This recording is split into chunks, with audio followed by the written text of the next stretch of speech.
Nessa conferência do Espírito Santo, vem ao meu coração o fato de que nós não podemos exagerar a importância da pessoa e da obra do Espírito Santo. É o Espírito Santo quem nos regenera. É o Espírito Santo quem nos convence de pecado. É o Espírito Santo quem nos batiza no corpo de Cristo. É o Espírito Santo quem nos sela como propriedade exclusiva de Deus. É o Espírito Santo que é o penhor, a garantia de que o Deus que começou a boa obra em nós vai completá-la até o dia de Cristo Jesus. É o Espírito Santo que nos dá dons espirituais. É o Espírito Santo quem produz o fruto em nossa vida, o caráter de Cristo. É o Espírito Santo quem nos transforma em templo da morada de Deus. É o Espírito Santo que inspirou a Bíblia e nos ilumina para entendermos a Bíblia. É o Espírito Santo quem nos santifica. É o Espírito Santo quem nos dá poder. É o Espírito Santo quem nos enche. É o Espírito Santo que intercede por nós e nos assiste em nossa fraqueza. É o Espírito Santo que é o outro consolador. É o Espírito Santo quem nos guia a toda a verdade. E então nós vamos ler a palavra que foi inspirada pelo Espírito Santo, rogando que Ele ilumine o nosso coração, a nossa mente, para entendê-la. Romanos capítulo 8, por gentileza. Romanos 8, versos 26 a 30. Eu estou seguindo a versão ARA, e eu acho que vai ser até projetado, salvo o melhor juízo.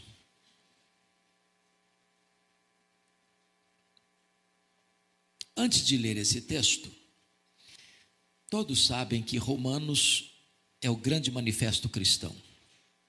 É o Evangelho segundo Paulo.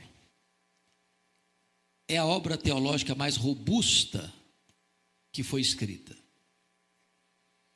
Talvez o livro mais importante na história da igreja. Foi com a leitura de Romanos que Aurélio Agostinho foi convertido. Foi através da leitura de Romanos que o monge agostiniano Martinho Lutero teve uma experiência com Deus e levantou a bandeira da reforma. Foi através da leitura do prefácio de Lutero à carta de Romanos que John Wesley experimenta um grande avivamento espiritual na sua vida e, por conseguinte, em toda a Inglaterra. Então, os estudiosos dizem que esta carta é a cordilheira do Himalaia de toda a revelação bíblica. E eu estou inclinado a crer que é verdade. E se Romanos é a cordilheira do Himalaia, então Romanos 8 deve ser o pico do Everest. Porque aqui você encontra a obra do Espírito Santo. Aqui você encontra a segurança da salvação que Ele, nos regenerando e nos assistindo, nos fornece. E esse texto diz assim, a partir do verso 26. Também o Espírito semelhantemente nos assiste em nossa fraqueza, porque não sabemos orar como convém, mas o mesmo Espírito intercede por nós sobremaneira com gemidos inexprimíveis. E aquele que sonda os corações sabe qual é a mente do Espírito, porque segundo a vontade de Deus é que Ele intercede pelos santos. Sabemos que todas as coisas cooperam para o bem daqueles que amam a Deus, daqueles que são chamados segundo o seu propósito. Porquanto os que de antemão conheceu, também os predestinou para serem conformes à imagem de seu Filho, a fim de que ele seja o primogênito entre muitos irmãos. E aos que predestinou, a esses também chamou. E aos que chamou, a esses também justificou. E aos que justificou, a esses também glorificou.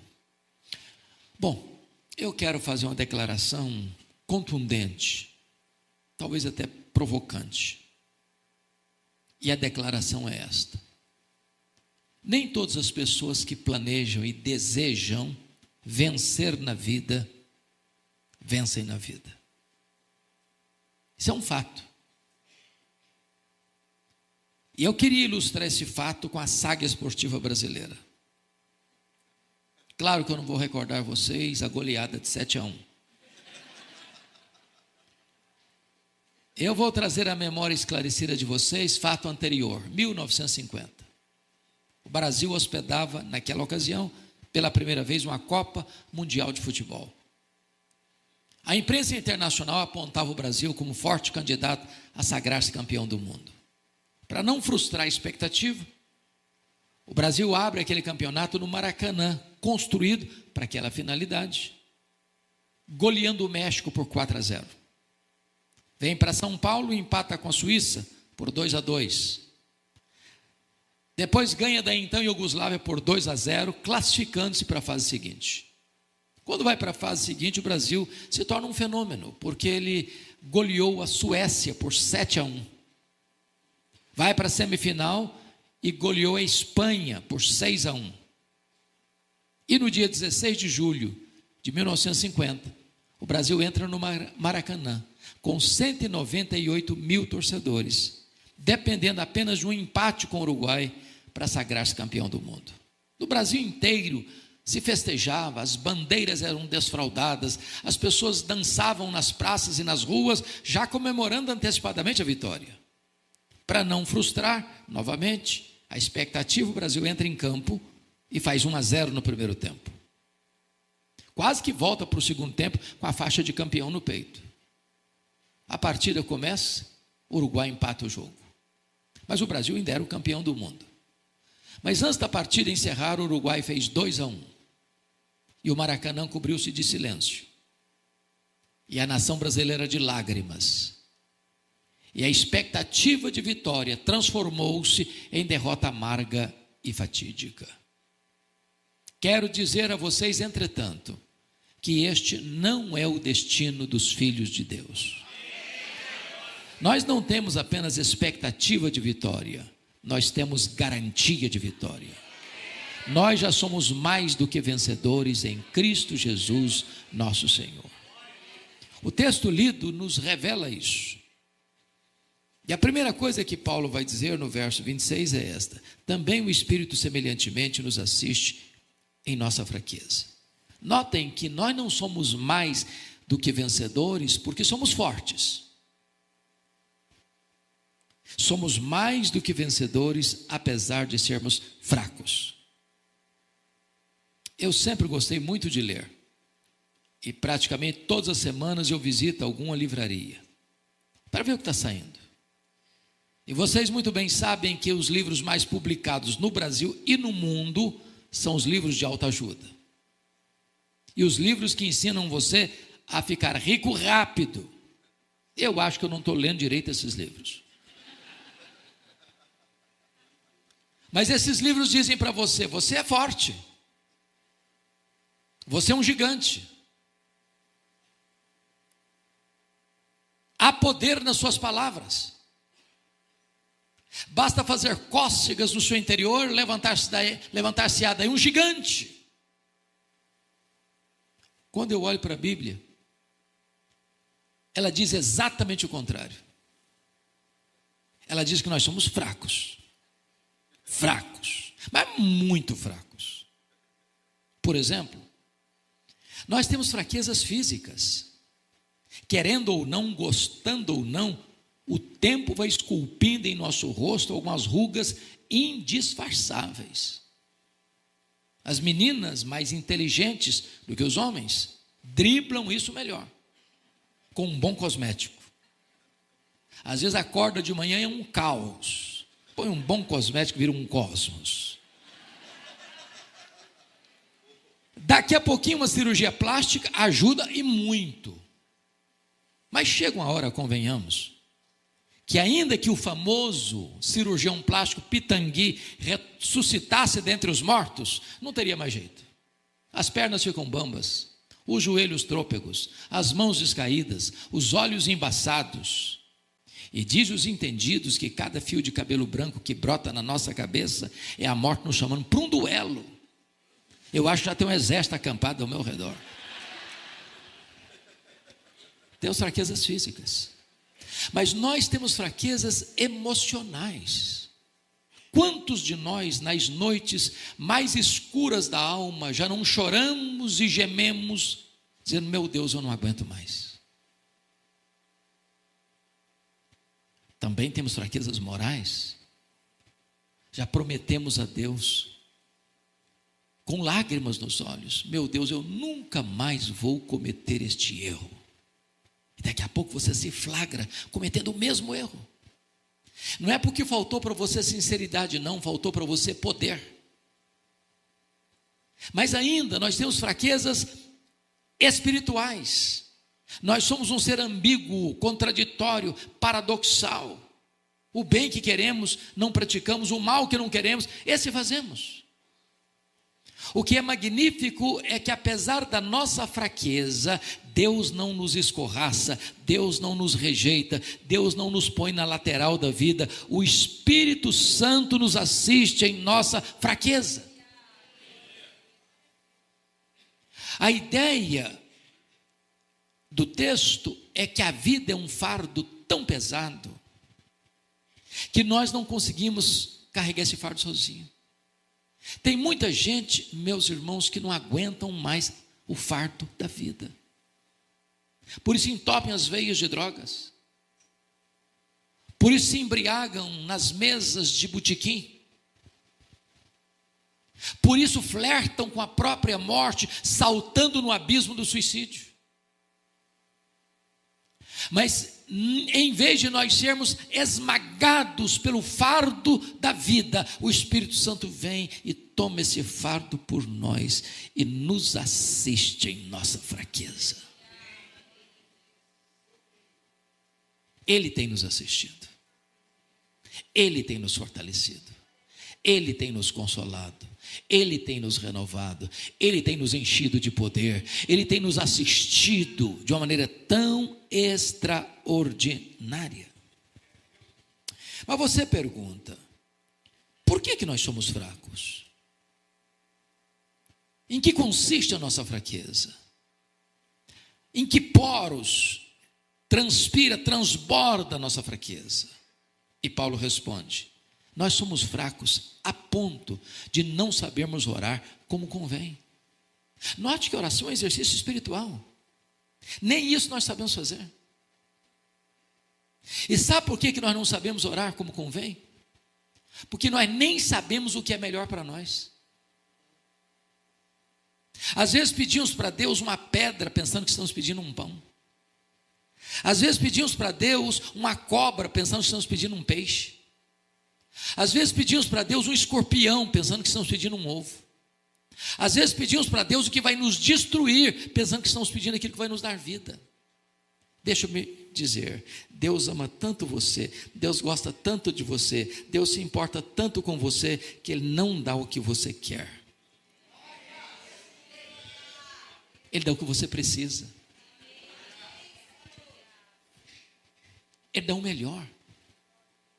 Eu não sei orar como convém. Então, para os rapazes e moças aí, fica calmo, tá? Se Deus bota uma placa com letras vermelhas de neon, dizendo não insista não. Deus enxerga na curva. Deus enxerga no escuro. Ele está te livrando. Calma o seu coração. Quando José queria sair do Egito, aliás, da prisão do Egito, ele pediu ao copeiro do faraó para lembrar-se dele. Ele esqueceu. Eu imagino que o José deve ter ficado frustrado e aborrecido. E por que ele não saiu da prisão quando ele queria sair da prisão? Porque se ele fosse sair quando queria, ele seria talvez um bom lavador de pratos no copo do faraó, no palácio do faraó. Mas nesses 2 anos, Deus estava construindo a rampa do palácio para ele sair da prisão e ser governador do Egito. Jesus nos ensinou a orar. E assim nos ensinou: pedi, dar-se-vos-á. Buscai e achareis. Batei e abrir-se-vos-á. Porque todo que pede, recebe. Todo que busca, encontra. Todo que bate, abrir-se-lhe-á. Isso foi o que ele ensinou. Às vezes nós entendemos o contrário. Às vezes nós entendemos assim: todo que pede, recebe o que pede. Jesus nunca ensinou isso. O que ele ensinou foi: todo que pede, recebe. Ai de nós, se estivesse escrito: todo que pede, recebe o que pede. Nenhum pai, nenhuma mãe deixa uma criança pequena brincar com a faca afiada. Mas eu quero brincar com a faca, mas não vou dar, meu filho. Sinto muito. Mas eu vou chorar, pode chorar. Eu vou pegar pirraça, pode pegar pirraça. Não vou entregar a faca para você. Eu não quero ver você se destruindo.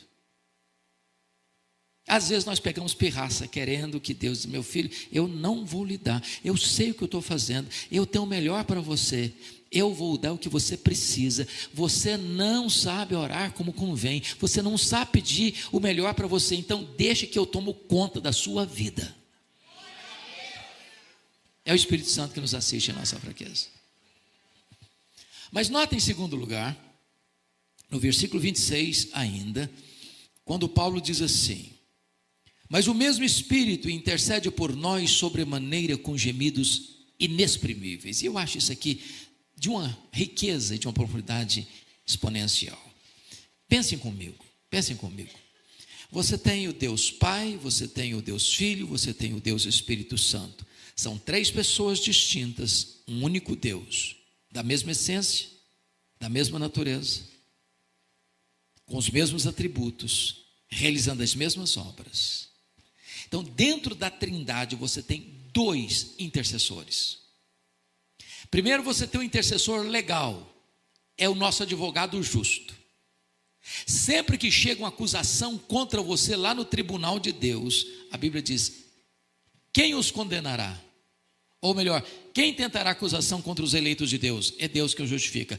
Quem os condenará? É Cristo Jesus quem morreu, ou antes quem ressuscitou, o qual está à destra de Deus e também intercede por nós. Sempre que chega uma acusação contra você lá no tribunal de Deus, Jesus se levanta, Ele é o seu advogado, diz, Pai, por esse pecado que está sendo acusado, eu morri na cruz. Aquele que crê em mim não deve mais nada, então essa acusação não prevalece diante do teu tribunal. Mas agora, em segundo lugar, nós temos um segundo intercessor, que é o Espírito Santo. Ele é o intercessor existencial. Se Jesus intercede por nós à destra da majestade, o Espírito Santo intercede por nós, em nós, ao Deus que está sobre nós. De que maneira? De três maneiras.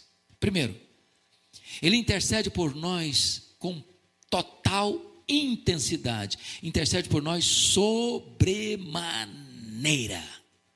Se a mesma ênfase de João 3,16, porque Deus amou o mundo de tal maneira. Ora, Ele é Deus, tem os mesmos atributos de Deus, e quando Ele está orando por você, em você, ao Deus que está sobre você, Ele emprega toda a sua força, toda a sua energia, todo o seu poder para orar por você, em você, ao Deus que está sobre você. Segundo lugar, a intercessão do Espírito Santo, ela é agônica, com gemidos inexprimíveis. Isso aqui é tão extraordinário. Talvez na minha biblioteca, em termos de comentários bíblicos, Pastor Joel, o livro da Bíblia que eu tenho mais comentários é sobre Romanos. Eu já li pelo menos umas 2 dezenas de bons comentários de Romanos. Eu nunca encontrei qualquer exegeta, hermeneuta ou intérprete das Escrituras que pudesse mergulhar nas profundezas do que está escrito aqui. Ele intercede por nós com gemidos inexprimíveis. A pergunta é: o que é um gemido? O gemido é uma expressão tão intensa de sentimento e de dor que você não consegue articular em palavras. Então você geme. Ora, mas o Espírito Santo é Deus. Portanto, Ele conhece todas as línguas, todos os idiomas, todos os dialetos, de todos os povos, de todos os tempos, de todos os lugares. Ele conhece a língua dos anjos, Ele conhece a língua dos homens, Ele conhece a linguagem do céu, Ele conhece a linguagem da terra. E quando Ele está orando por você, ao Deus que está por você, em você, Ele não encontra sequer uma língua, nem no céu, nem na terra. E então Ele geme com gemidos inexprimíveis.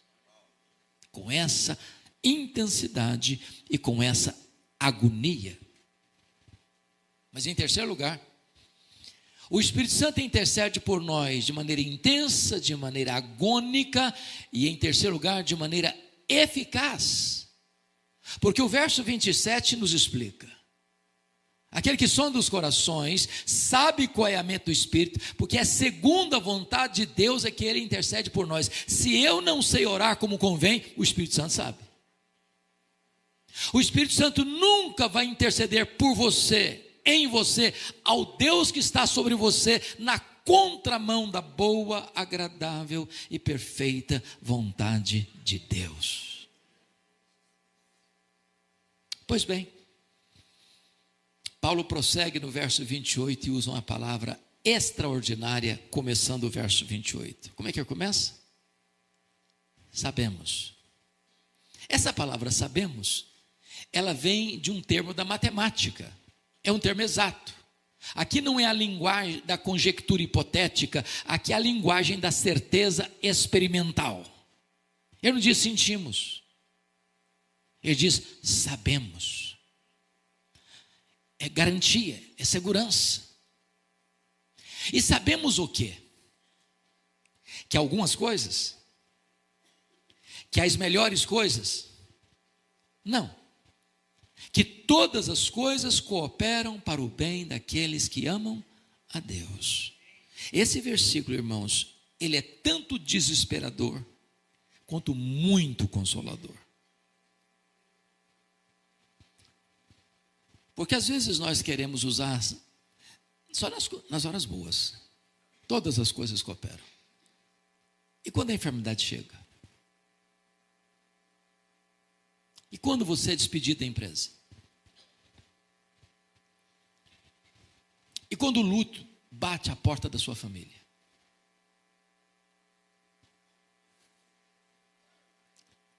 Pode ser desesperador. O que Paulo está querendo dizer com isso? Primeiramente, vamos entender o que ele não está dizendo. Paulo não está dizendo que todas as coisas que acontecem com você são coisas boas. Ele não está dizendo isso.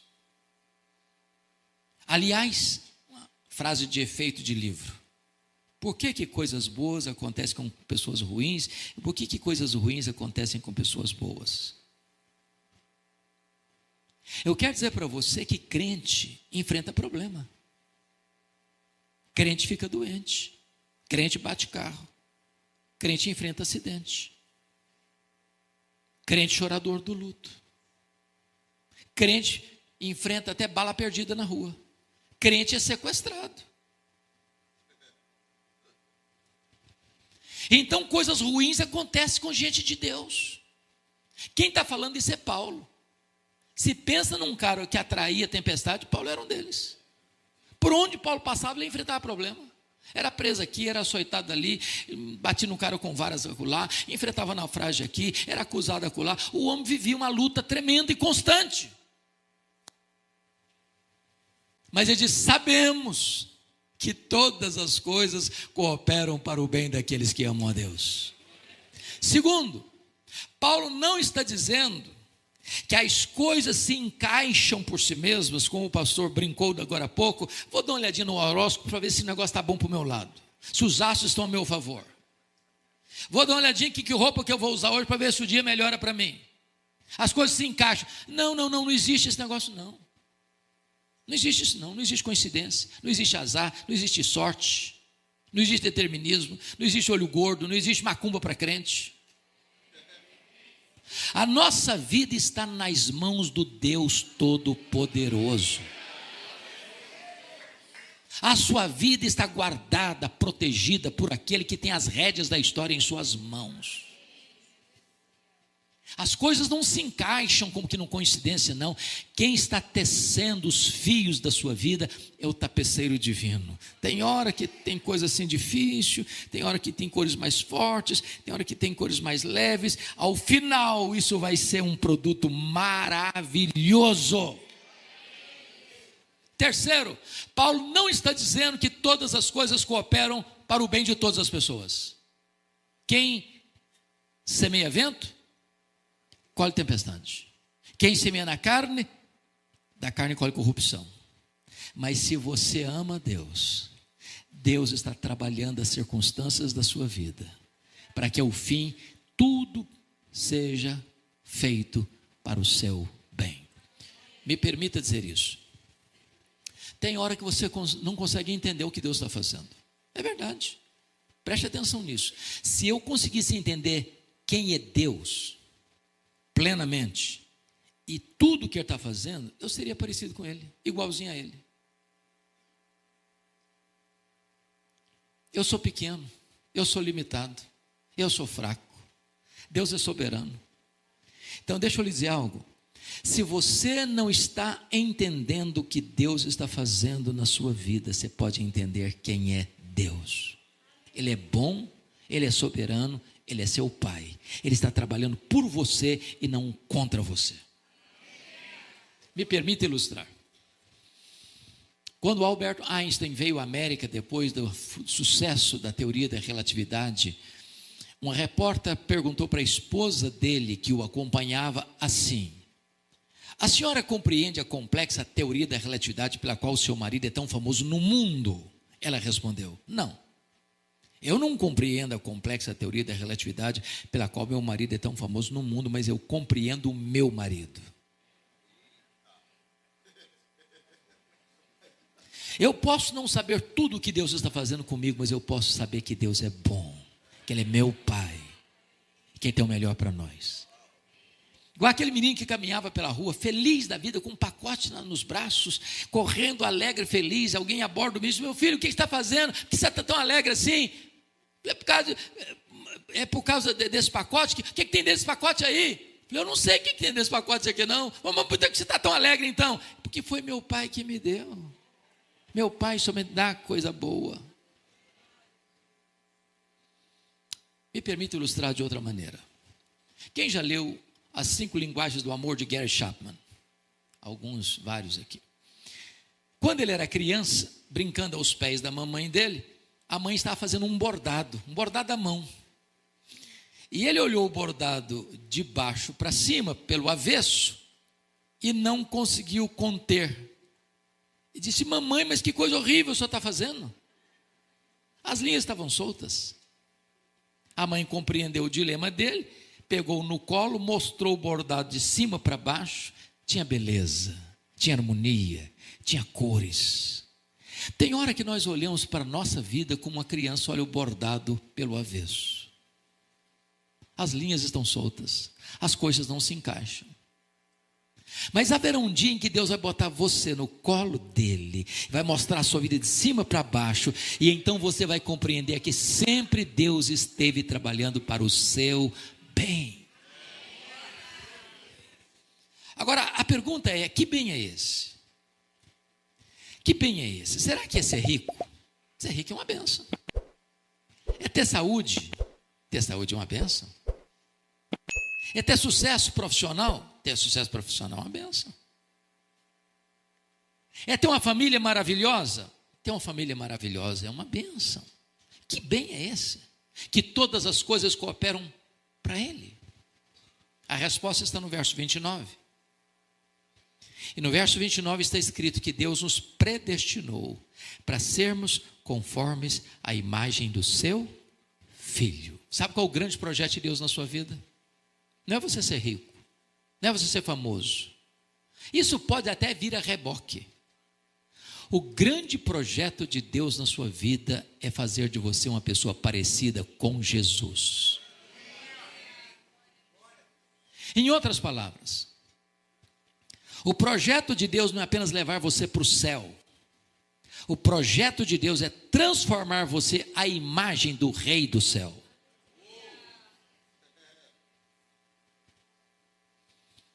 Como isso acontece? O verso 30 responde: aos que Deus predestinou, a esses Deus também chamou. Sabe o que Paulo está dizendo? Que tudo começa com Deus e não com você. Não fui eu quem escolhi a Deus, foi Deus quem me escolheu. Não fui eu quem achou Jesus, ele não estava perdido, perdido estava eu. Foi ele que me achou. Não foi eu que comecei a amar a Deus e então, em resposta ao meu amor por Ele, Ele passou a me amar. Não. Ele me amou primeiro. O meu amor por Ele é um refluxo do fluxo do amor dele por mim. E então Paulo diz assim: aos que Deus predestinou, a esses Deus também chamou. E esse chamado, nas palavras do próprio Jesus, é a voz do pastor. As minhas ovelhas ouvem a minha voz. É a voz do Evangelho. É a voz que ecoa desse púlpito domingo após domingo. É a pregação das Escrituras.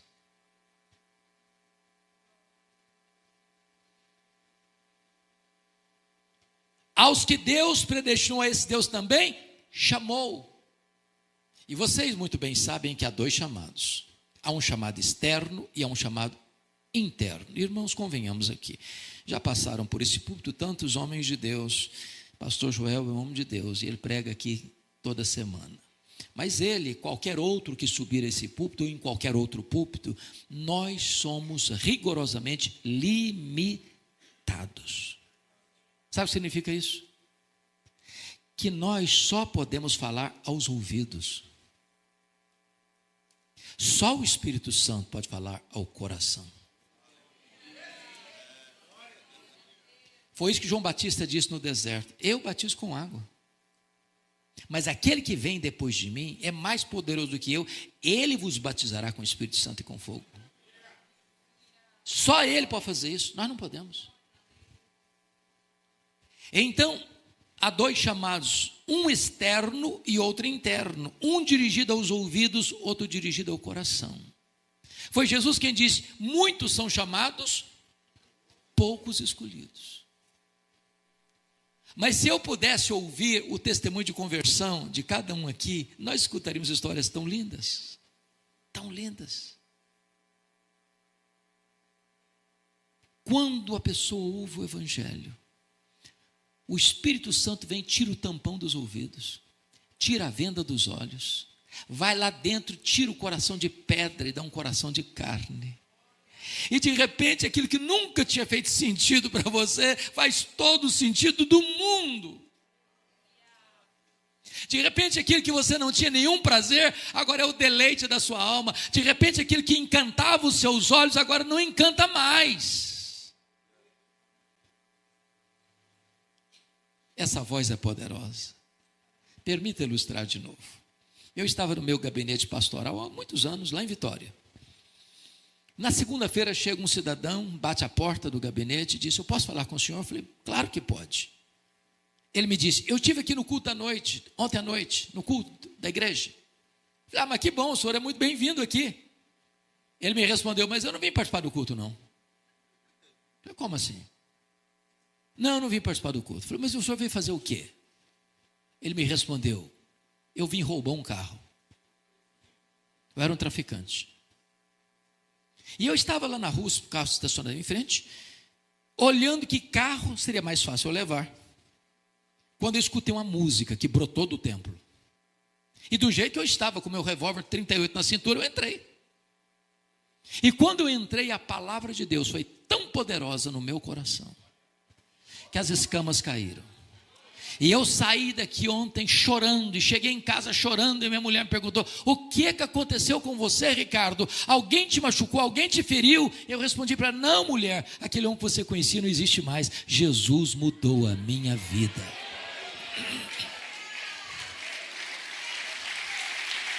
Ele chama.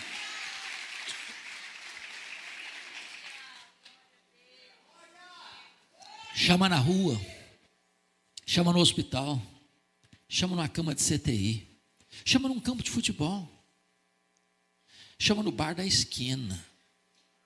Um dos meus colegas de turma se converteu de uma maneira muito interessante.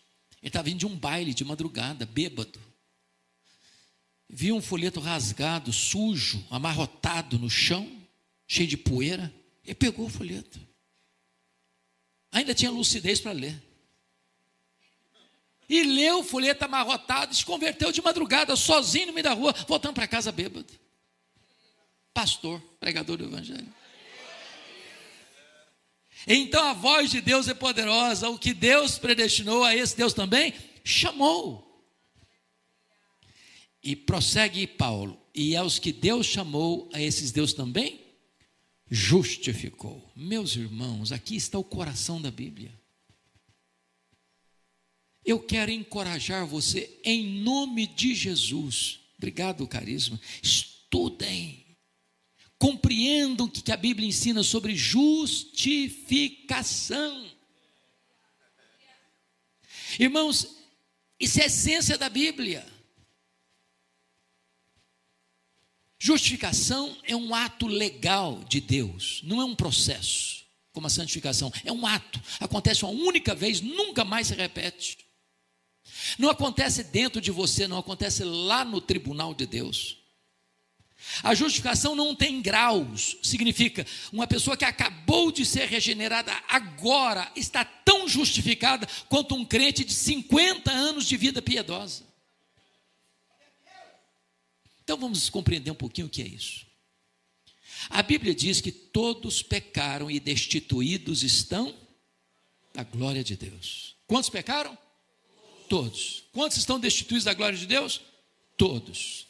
Quantos justos existem? Nenhum sequer. Então aqui está todo mundo no mesmo nível.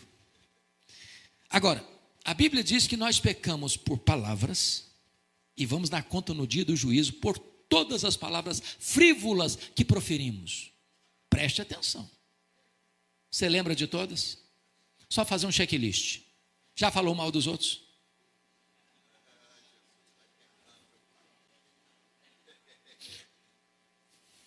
Já contou uma piada? As nossas piadas não são escandalosas não, tá? As nossas piadas são só para dar risada. Já contou uma piada indecente? Já clicou espalhando fake news? Já espalhou boataria? Já mentiu alguma vez? Ah, você não lembra. Está tudo registrado nos anais do tribunal do céu. Vamos dar conta, em segundo lugar, de todas as nossas obras. O que você fez, seu pai não viu, sua mãe não viu, seu filho não viu, sua filha não viu, seu marido não viu, sua mulher não viu, seu pastor não viu, Deus viu. Você apagou a luz, fechou a porta do quarto, Deus estava lá. Vamos dar conta no dia do juízo pelas nossas omissões. Se você sabe que deve fazer o bem e não faz, nisso você está pecando. Mas mais grave do que isto, a Bíblia diz que nós vamos dar conta no dia do juízo pelos nossos pensamentos e desejos. Permita fazer uma digressão rápida. Você sabia que Paulo, em Romanos 7, só chegou à conclusão de que ele era pecador por causa do 10º mandamento da lei? Qual a diferença dos 9 primeiros mandamentos para o 10º? Os 9 primeiros mandamentos do decálogo da lei de Moisés, todos são objetivos. Qualquer um olha, qualquer um observa, qualquer um percebe, qualquer um julga.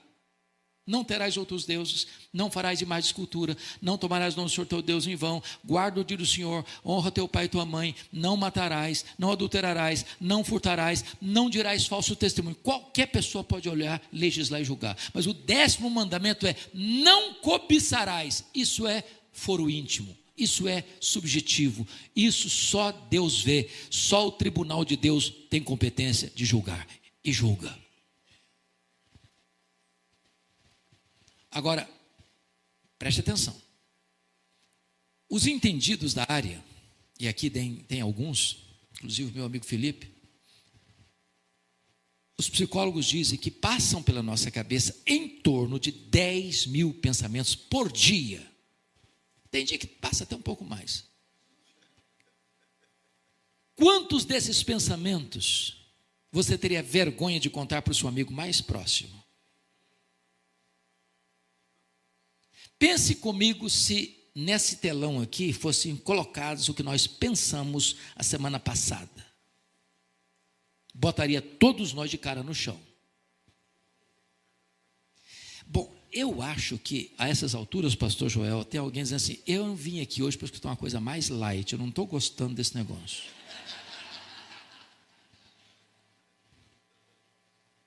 Mas então eu vou lhe fazer um elogio, mas um elogio assim muito alto. Imagine que você seja a pessoa mais piedosa de Americana. Imagine que você durante um dia inteiro não pecou nem uma vez, nem por palavras, nem por obras, nem por omissão. Imagine que desses 10.000 pensamentos por dia, você teve 9.997 pensamentos bons. Só 3 pecaminosos. Você já seria quase um anjo ambulante. Mas se você tiver só 3 pecados por dia, no final de um mês, quantos pecados você terá? 90. E no final de um ano? Quem fez comum aí? 90 vezes 12. 1.080. Vamos arredondar para 1.000, para melhorar. Se eu tivesse só 3 pecados por dia, eu estaria hoje com 66.000 pecados.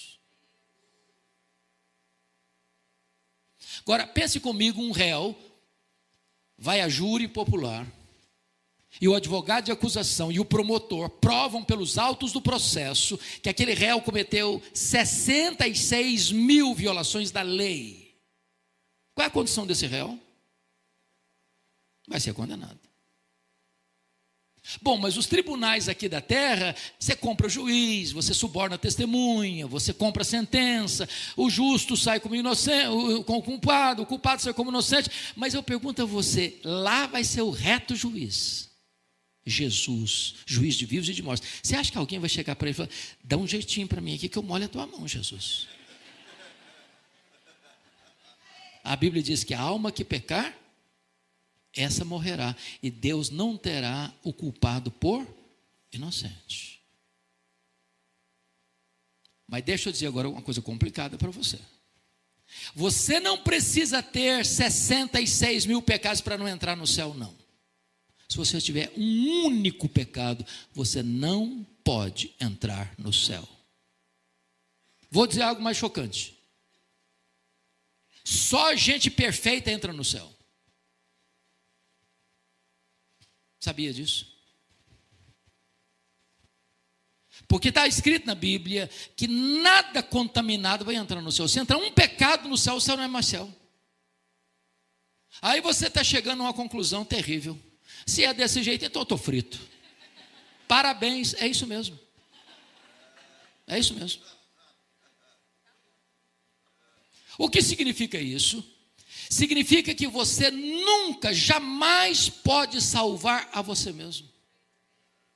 É impossível você salvar a você mesmo, pelas suas obras, pelos seus méritos, pela sua religiosidade, pelos seus predicados morais. Mas eu tenho uma gloriosa notícia a dar para vocês nesta noite. Aquilo que você e eu não podemos fazer, Deus fez por nós. Deus fez por nós.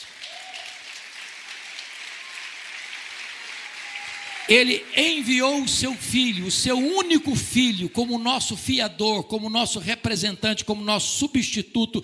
E diz a Bíblia, quando Jesus estava lá na cruz, Deus o Pai lançou sobre ele a iniquidade de todos nós. Diz 1 de Pedro 2,24 que foi carregando sobre o seu corpo no madeiro os nossos pecados. E diz a Bíblia que aquele que não conheceu o pecado, Deus o fez pecado por nós. O meu pecado, o seu pecado, o nosso pecado foi colocado sobre Jesus. Não havia beleza nele naquele momento. O sol escondeu o rosto dele. O próprio Pai escondeu o rosto dele e o desamparou, porque ele era totalmente pecado. Não seu pecado, o meu pecado, o seu pecado, o nosso pecado, todos sobre ele. Agradou ao Pai moê-lo naquela cruz. A Bíblia diz que ele morreu pelos nossos pecados, segundo as Escrituras. E quando ele estava lá na cruz, a penúltima palavra dele foi esta: está consumado. É a palavra grega tetelestai, está pago. Aquele que crê em mim não tem mais dívida. Sua dívida está quitada. Seu perdão está garantido. A sua salvação está assegurada. Aquele que está em Cristo não tem mais condenação sobre ele. Não apenas você não tem mais dívida no tribunal de Deus, mas a Bíblia diz que aquele que não conheceu o pecado, Deus o fez pecado por nós, para que nele nós fôssemos feitos justiça de Deus. Quando Deus puxa a sua ficha lá no tribunal do céu, não apenas não tem mais dívida, mas tem um depósito, um saldo infinitamente poderoso na sua conta. Toda a justiça de Cristo está na sua conta. Você está justificado. Eu vou encerrar, mas preciso dizer isso ainda. Ensaiaram bem, vocês estão de parabéns. Tem um versículo na Bíblia que é encantador e às vezes a gente passa por ele sem perceber. 1 de João 1,9. Quem me ajuda de cor? Se confessarmos os nossos pecados, Ele é fiel e justo para nos perdoar os pecados e nos purificar de toda injustiça. Entendamos uma coisa: justo não perdoa. Sabia disso? Justo aplica a lei e requer que a justiça seja feita. Eu ilustro. Pense comigo, você está em casa com a sua família e chega um bandido de arma em punho e tira a vida de um membro da sua família na sua presença.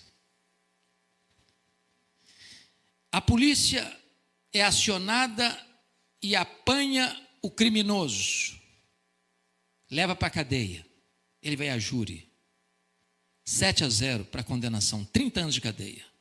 Eu pergunto a vocês: o juiz, em nome da lei, em nome da justiça, pode dizer para esse criminoso: vai para casa, não tem crime, fique em paz? Ele pode fazer isso em nome da lei e da justiça?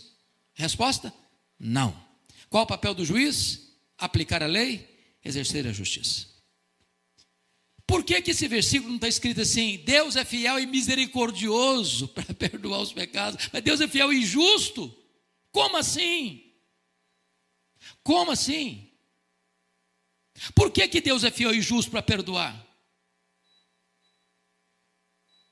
É porque quando você é justificado pela fé, isso não significa que você não continue mais sendo pecador, porque a glorificação se dará quando Jesus voltar. Aqui ainda nós temos falhas. Mas a palavra confessar no grego aí é a palavra homologel, de onde vem a nossa palavra portuguesa homologar. Quando você vai confessar um pecado, você concorda com Deus que você errou. Diz: meu Deus, eu errei, eu pequei. Aí Deus olha para o sacrifício de Jesus lá na cruz e diz: esse pecado já foi punido. E eu sou justo para não punir o mesmo pecado 2 vezes.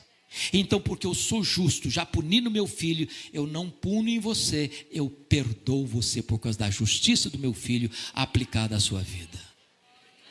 Portanto, justificação é mais do que perdão. Perdão é um conceito negativo e justificação é um conceito positivo. Ilustro de novo. O que é perdão? Imagine que você deva R$1 milhão ao banco. Você está quebrado, não tem um centavo. Alguém vai lá e deposita na conta R$1 milhão. A sua dívida está o quê? Quitada. Você não deve mais nada. Mas você estava quebrado. Quebrado continua, só não tem mais dívida. Isso é perdão. Agora, o que é justificação? Você está quebrado, uma dívida de R$1 milhão. Alguém vai lá e quita a sua dívida. Ele rasgou o escrito de dívida que era contra nós, anulou-o, encravou na cruz. Mas foi lá na sua conta que estava zerada e fez um depósito infinito na sua conta. Toda a justiça de Jesus está na sua conta. Isso é justificação. E eu concluo dizendo que é por esta causa que Paulo prossegue e diz assim: aos que Deus justificou, a esses Deus também glorificou. Paulo errou na teologia ou na gramática? Porque glorificação é um fato futuro e não passado. Nem você nem eu estamos glorificados aqui nessa noite. Correto? Claro. Quando é que vai acontecer a glorificação? Quando Jesus voltar em majestade e glória. Mas Paulo coloca a glorificação como um fato pretérito, passado, consumado. Sabe por quê? Porque esse projeto é um projeto eterno. Deus não usa rascunhos nos seus planos. O plano de Deus não pode ser frustrado. Então você que foi predestinado, chamado, amado, você que foi chamado com santa vocação, você que foi justificado na mente de Deus, nos decretos de Deus, você já está glorificado. Deus é soberano na nossa salvação. Deleitemo-nos nele, exaltemos a ele e vivamos para a glória dele. Que ele nos abençoe. Amém.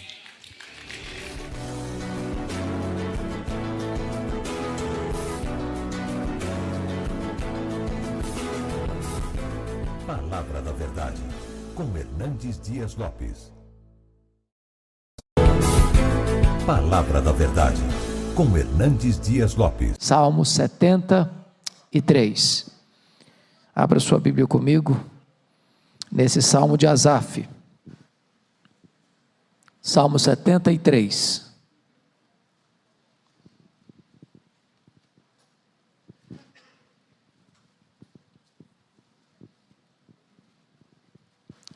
Lido o texto, mantenha a Bíblia aberta, para juntos considerarmos esta passagem.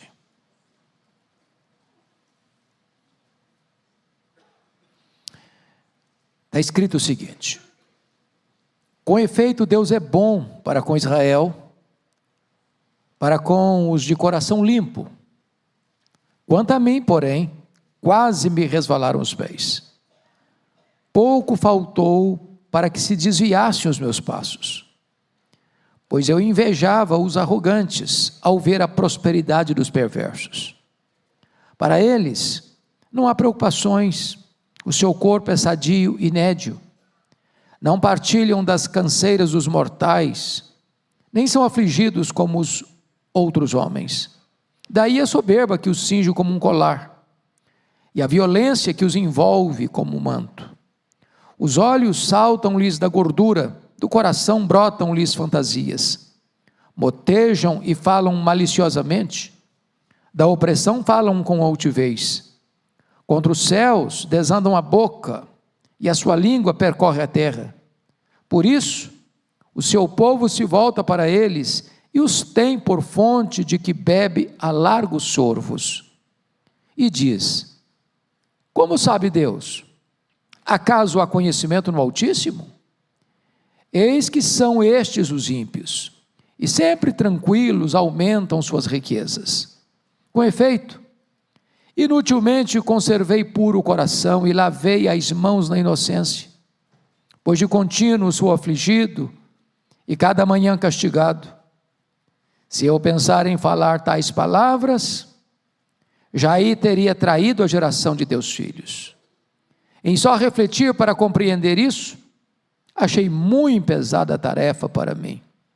Até que entrei no santuário de Deus e atinei com o fim deles. Tu certamente os pões em lugares escorregadios e os fazes cair na destruição. Como ficam de súbito assolados, totalmente aniquilados de terror. Como ao sonho, quando se acorda, assim, ó Senhor, ao despertares, desprezarás a imagem deles. Quando o coração se me amargou e as entranhas se me comoveram, eu estava embrutecido e ignorante. Era como um irracional à tua presença. Todavia, estou sempre contigo. Tu me seguras pela minha mão direita. Tu me guias com o teu conselho e depois me recebes na glória. Quem mais tenho eu no céu? Não há outro em quem eu me compraza na terra. Ainda que a minha carne e o meu coração desfaleçam, Deus é a fortaleza do meu coração e a minha herança para sempre. Os que se afastam de ti, eis que perecem. Tu destróis todos os que são infiéis para contigo. Quanto a mim, bom é estar junto a Deus. No Senhor Deus ponho o meu refúgio para proclamar todos os seus feitos. Amém. Meus irmãos, eu quero então tratar com vocês hoje sobre a diferença entre o crente e o ímpio. A diferença entre o crente e o ímpio. Vocês perceberam aí na leitura do texto, que lá no cabeçalho do texto está escrito livro 3. E essa é a divisão do saltério, né?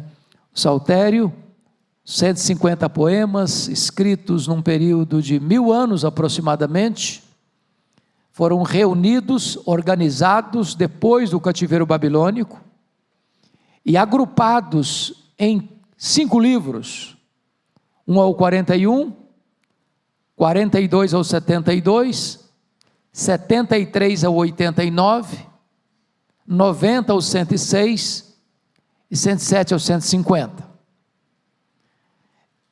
Este salmo, Salmo 73, abre o terceiro livro. Nesse terceiro livro, a maioria dos salmos é de autoria de Asaf. E este é um salmo de Asaf, tratando de um dos assuntos mais recorrentes, mais intrigantes da Bíblia, que é o problema da prosperidade do ímpio, daquele que não conhece a Deus, daquele que zomba de Deus, daquele que não tem compromisso com os valores de Deus, e parece que a vida dele aqui, na breve jornada do berço à sepultura, é melhor, é mais tranquila, é mais leve, é mais próspera, do que a vida daquele que é piedoso, que anda com Deus. O ímpio parece, na descrição dele, que tudo que põe a mão vira dinheiro, os bens dele prosperam na terra, ele tem saúde. Aliás, parece que o seu corpo é sadio e nédio, a ideia de nédio aí que já vem bronzeado de fábrica. Ele tem amigos que ficam lá bebendo a largos sorvos do que eles falam, embora só falem bobagens, blasfêmias, insultos. Seus filhos parece que são mais bem-sucedidos na vida.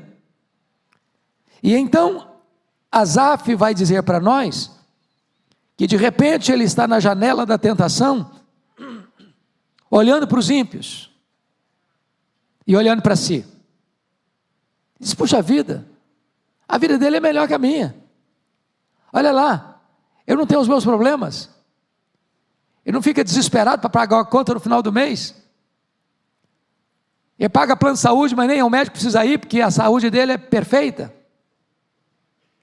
Olha lá, está cercado de amigos, ou pelo menos de bajuladores. As pessoas recorrem a eles como os sabichões do tempo. Ele não tem preocupação como eu tenho. E diz o texto, que num dado momento Asaf começa a sentir inveja da vida do ímpio. Porque ele olha para si, e ele só leva burdoada na cabeça. Todo dia afligido, todo dia castigado. E a pergunta é: será que vale a pena ser crente? Será que tem vantagem em ser crente? Será que tem algum benefício temporal em servir a Deus? Porque para mim parece que só tem os rigores da lei, para outros só os favores da lei. E esse salmo então é uma espécie de radiografia dessa crise, de diagnóstico desse conflito interior. Mas esse salmo também vai mostrar como Asaf diante desse drama da prosperidade do ímpio, vai receber luz, discernimento, quando ele vai entrar na casa de Deus, e as coisas vão clarear para ele, porque ele vai atinar com o fim do ímpio, porque o ímpio só tem dinheiro, só tem saúde, só tem bajuladores, e nada mais. Mas o justo, apesar de provado, na fornalha da provação, ele tem Deus, ele tem uma herança imaculada, ele tem uma glória eterna. E aí de repente, com a clareza do entendimento, ele começa a perceber que quem é rico é ele, quem é privilegiado é ele, quem tem motivo de cantar, ainda que nas noites escuras do sofrimento, é ele. E essa é a atenção que eu quero hoje tratar com vocês, à luz do Salmo 73. Se você percebeu comigo, o Salmo começa com a conclusão. Antes de mostrar a tensão, ele faz uma afirmação, porque é um poema, e pedagogicamente, ele vai reafirmar o que ele crê, apesar das circunstâncias difíceis que ele está vivendo. Entendamos isso.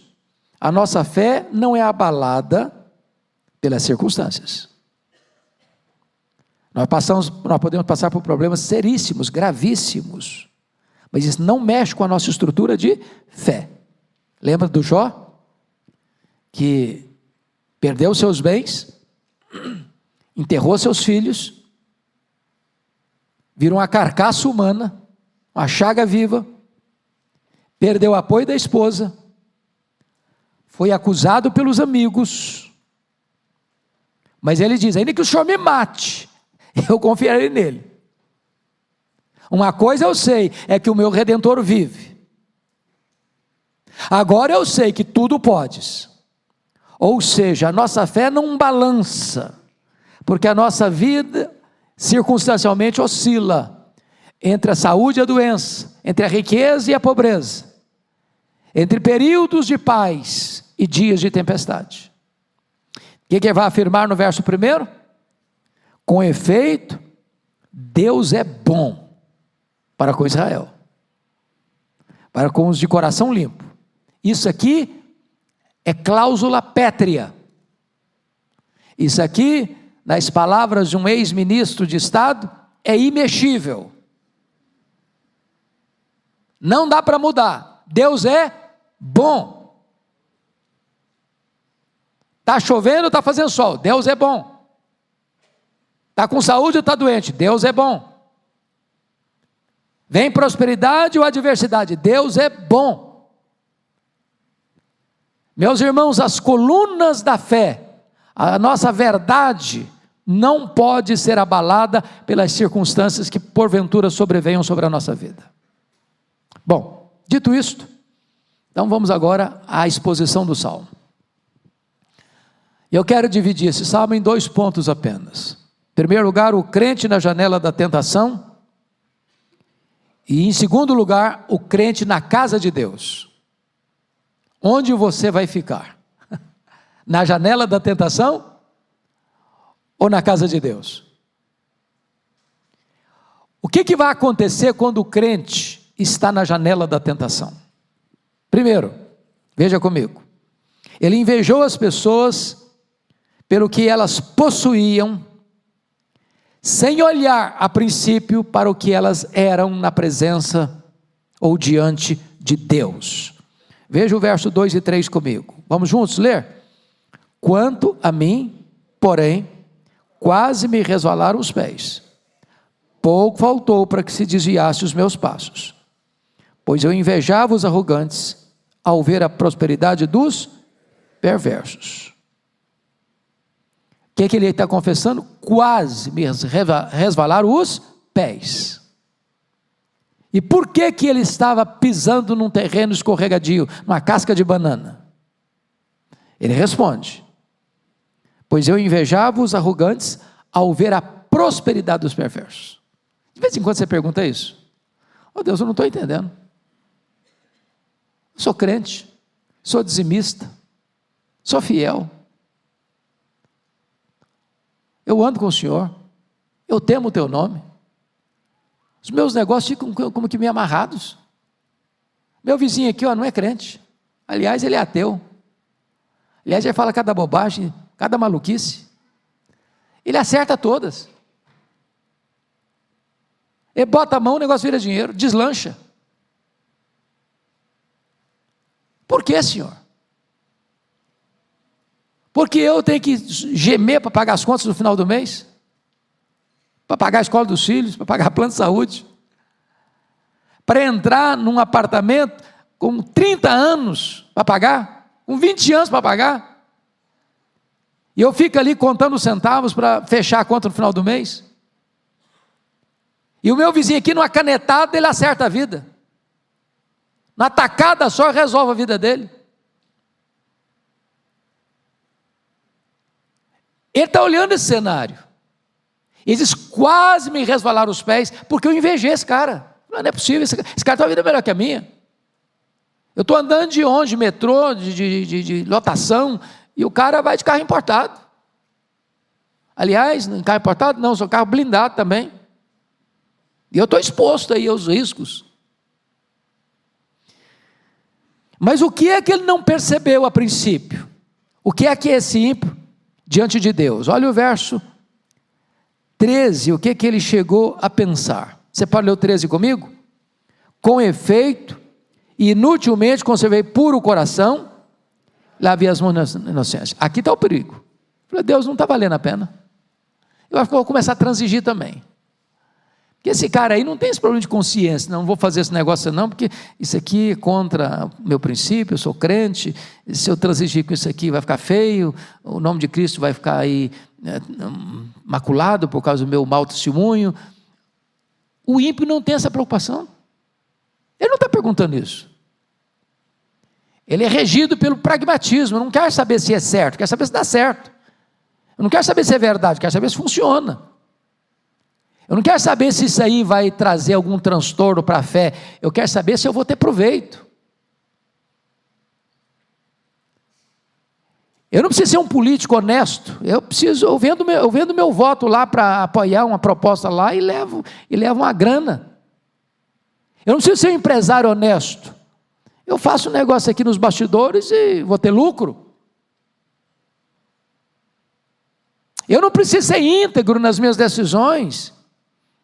Foi inútil eu ter conservado meu coração puro, de ter lavado as minhas mãos na inocência, eu só estou levando bordoada, eu estou passando um aperto. Essa era a crise dele. Ele invejou as pessoas pelo que elas possuíam, sem olhar para o que elas eram diante de Deus. Mas o segundo problema dele, ele olhou para a saúde física e emocional dos ímpios, em contraste com as aflições do justo.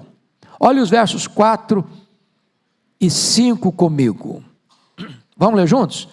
Para eles não há preocupações, o seu corpo é sadio e nédio, não partilham das canseiras dos mortais, nem são afligidos como os outros homens.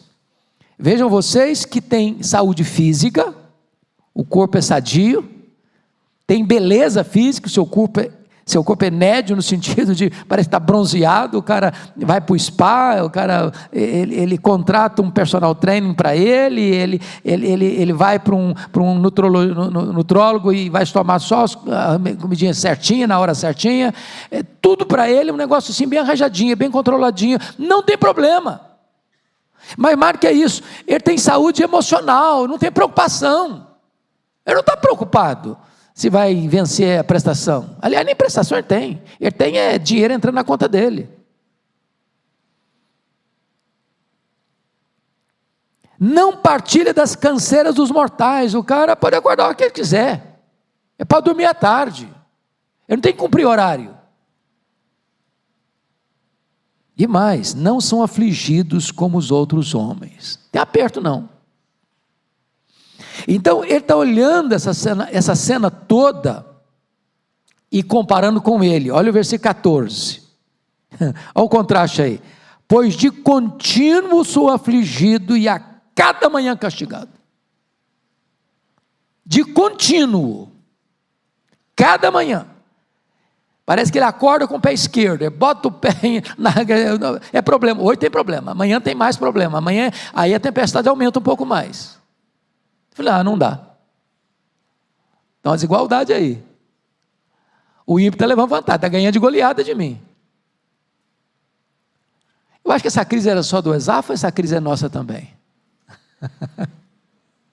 Vocês não têm essa crise, tem? Bom, terceiro lugar,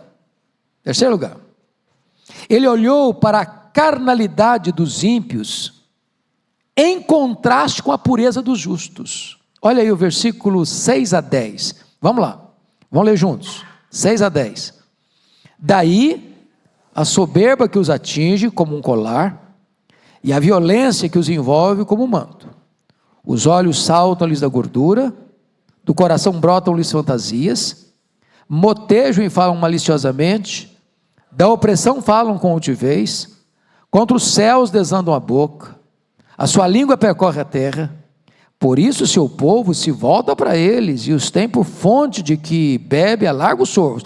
Quanto mais bobagem o cara falar, mais seguidor tem. Quanto mais loucura o cara fizer, mais admirador tem. Vejam vocês, soberba é o pecado que mais Deus odeia, foi o pecado que causou a queda dos anjos e a queda dos homens. Deus resiste ao soberbo, mas o cara é soberbo, o cara acha que ele é o tal. Aí diz o texto, notem vocês, a violência os envolve como um manto, porque a violência é fruto da soberba. Ou seja, se eu sou soberbo, tudo tem que girar ao meu redor, tudo tem que fazer a minha vontade. Quem se colocar no meu caminho vai ter que sair, porque a minha vontade prevalece. Olha o verso 7, os olhos saltam-lhes da gordura, do coração brotam-lhes fantasias. Então veja bem que do coração brota fantasia, os olhos veem, os olhos querem, os olhos cobiçam, e os olhos desejam, tudo vem do coração, e o cara, como diz lá Salomão, não nega nada que os olhos olham, não nega nada que o coração deseja. Olha a língua deles, versículo 8, motejam, falam bobagem, falam maliciosamente, e mais, da opressão falam com altivez. Eles oprimem e sentem orgulho disso, eles tomam o que é do outro, e ainda acham que eles são os heróis. Mas mais do que isso, olha a blasfêmia no verso 9, contra os céus desandam a boca. E agora olha os fake news ou a maledicência, e a sua língua percorre a terra, fala mal de todo mundo. Qual o resultado disso? São rejeitados, não, são pichados como gente sem valor. Não, o contrário, olha o verso 10, por isso o seu povo se volta para eles e os tem por fonte de que bebe a largos soros. São os conselheiros, são consultados, são os que dão mentoria de como se vive, como se enriquece, como se é bem sucedido na vida. E aí, vejam vocês, qual é a postura dele, como é que ele está?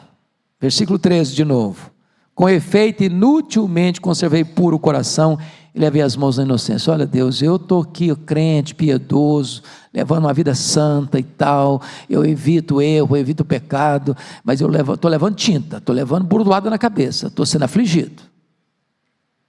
Olha o contraste. O que ele sente? Inveja. O que aconteceu com ele? Quase resvalou os pés. Mas em quarto lugar, ele olhou para as blasfêmias dos ímpios em contraste com a língua santa dos justos. É isso que nós já estamos tratando aqui nos versos 8 e 9, de como ele usa a língua para falar mal dos outros e de Deus. E como é que ele está? Versículo 15. Você leu 15 comigo? Vamos lá? Se eu pensar em falar tais palavras, já aí teria traído a geração dos teus filhos. Olha uma coisa interessante. tudo isso que ele registra aqui, ele não chegou a falar. Ele fez o quê? Ele pensou. Porque às vezes as batalhas da nossa alma, irmãos, estão lá dentro do nosso coração. A gente não fala, a gente sente. A gente rumina esse trem. E aqui vai fazer uma confissão. Se eu expusesse, se eu abrisse o meu coração, se eu falasse para as pessoas o que eu estou sentindo, a minha fala seria um laço para as outras pessoas. Porque de repente elas estão sentindo a mesma coisa, e aí nós vamos nos fortalecer para fazer a coisa errada. Você está sentindo isso? Rapaz, você acredita que eu estou sentindo a mesma coisa? Olha, eu acho que a gente deve fazer alguma coisa então, hein? Quem sabe a gente transige. Aí um vira conselheiro do outro, para o mal. Então você está pensando coisa ruim, fica para você, tá? Abre o coração não. Se é para coisa boa, abre o coração. Mas se é para sugerir o erro, guarde isso no seu coração. Até Deus esclarecer você. Ele está dizendo exatamente isso. Se eu pensar em falar tais palavras, já teria traído a geração dos teus filhos. Palavra falada, irmãos, é como flecha lançada, não recolhe mais. Então cuidado com a sua língua. Porque a Bíblia diz que a morte e a vida estão no poder da língua. Você pode dar vida, você pode matar, dependendo da maneira como você se comunica. Quinto lugar. Ele olhou para a prosperidade dos ímpios em contraste com as provações do justo. Verso 12, olha comigo, leia comigo, 12. Eis que são estes os ímpios, e sempre tranquilos, aumentam suas riquezas. É bem verdade, irmão, que quando a pessoa está vivendo uma tribulação, uma angústia na alma, ele maximiza o problema, não é verdade? Que essa afirmação não é totalmente verdadeira, não. É verdade que todos os ímpios vivem tranquilos? É verdade isso? Não. É verdade que todos os ímpios aumentam suas riquezas? É verdade isso? Não. Não é verdade. Você conhece ímpio que está vivendo um inferno existencial? Você conhece ímpio que está vivendo atormentado debaixo do chicote da culpa? Você conhece ímpio que está se enchendo de drogas, de álcool, porque não aguenta mais o desespero da vida, o vazio da vida? Você conhece ímpio que está pulando nos braços do abismo, do suicídio, porque não aguenta mais a vida? Você conhece ímpio que está vivendo uma magrela, porque nunca teve nada ou perdeu tudo que tinha? Então, quando a pessoa está vivendo uma tentação, ela corre o risco de maximizar o problema e de achar assim, todo mundo prosperando, só eu que não estou. Todo mundo não tem problema, só eu que tenho. E você achar que você é a vítima do universo, você achar que só você tem problema, só você está passando dificuldade, só você está passando provação, só você está com dificuldade para pagar as contas.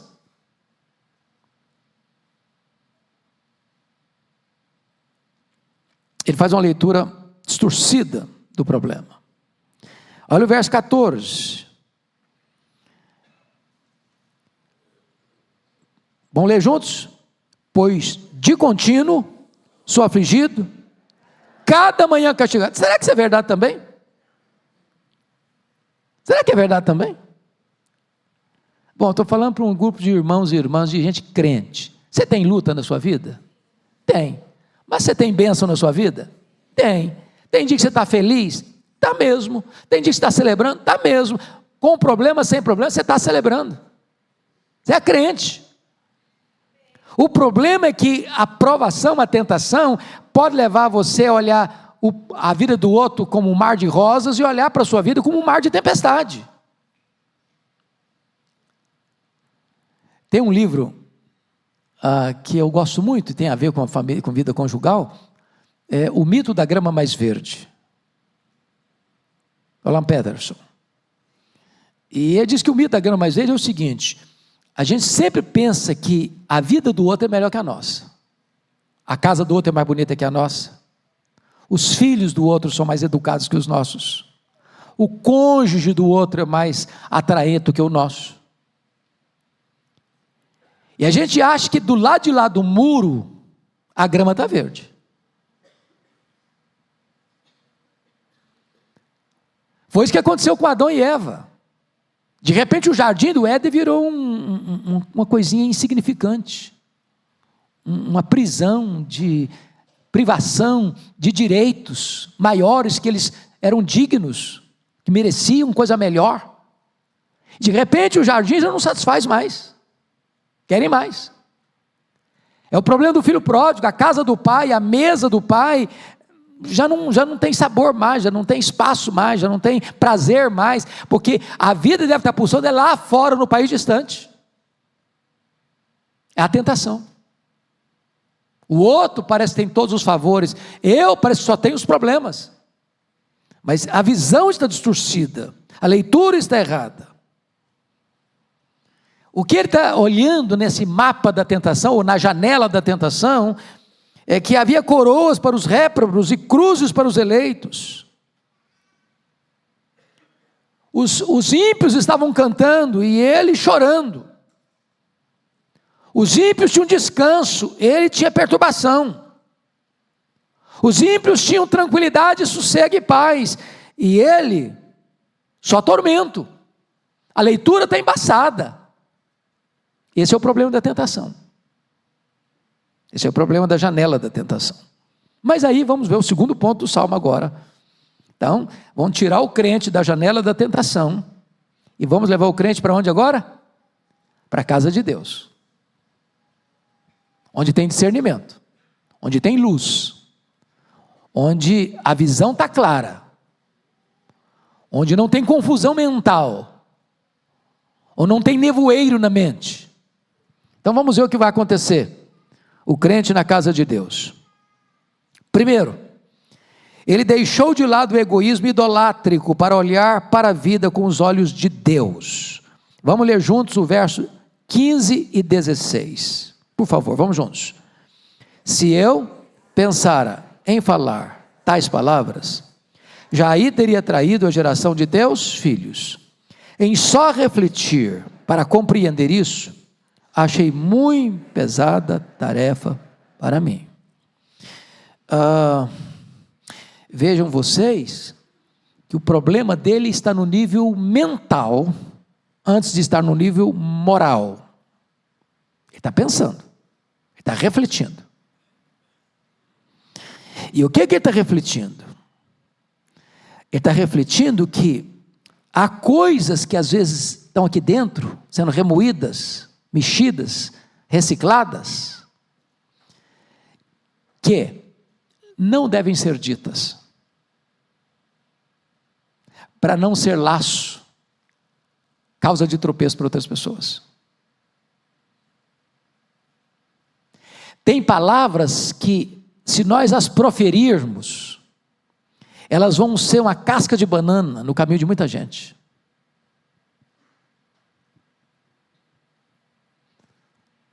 Repetindo o meu pastor Arival, vocês estão entendendo?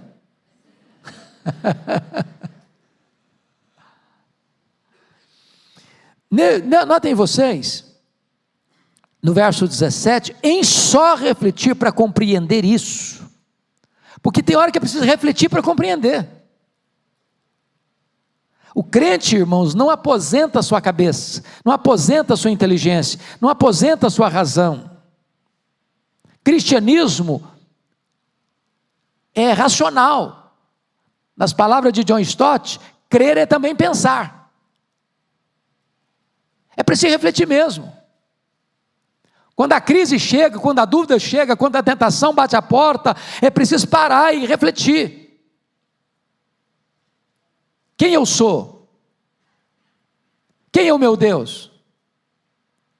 Qual é a promessa de Deus? Qual é o meu fim? Olha para a vida do ímpio. O que ele tem? O que ele terá? Quais são as vantagens dele? Quais são as minhas? É preciso ponderar tudo isso, botar tudo isso na balança.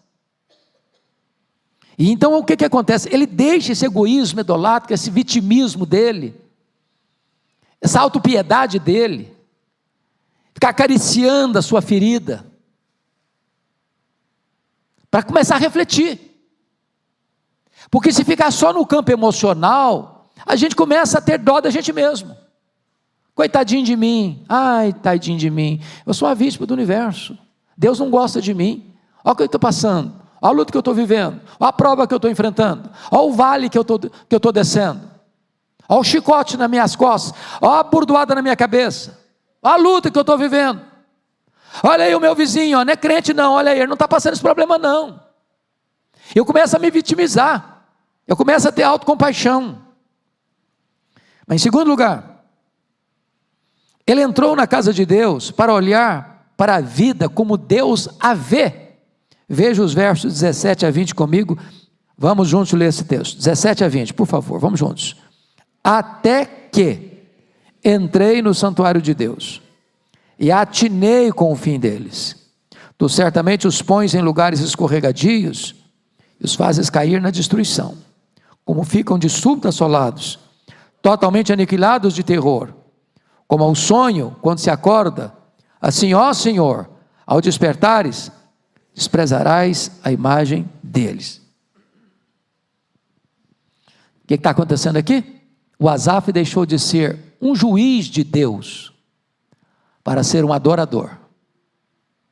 Porque às vezes a gente é mais sábio que Deus. Oh Deus, eu só acho que o senhor está fazendo uma coisa errada, o senhor está pesando a mão demais aqui, passando a mão na cabeça do outro, passando pano para o outro. Começa a julgar Deus, a gente começa a achar que Deus está sendo injusto, que eu mereço mais. Aí ele entra na casa de Deus, e entrar na casa de Deus, irmão, significa escutar a palavra de Deus, olhar para a vida na perspectiva de Deus, com as lentes de Deus. E a primeira coisa que ele vai compreender, quando eu entrei no santuário de Deus, eu atinei com o quê? Com o fim deles.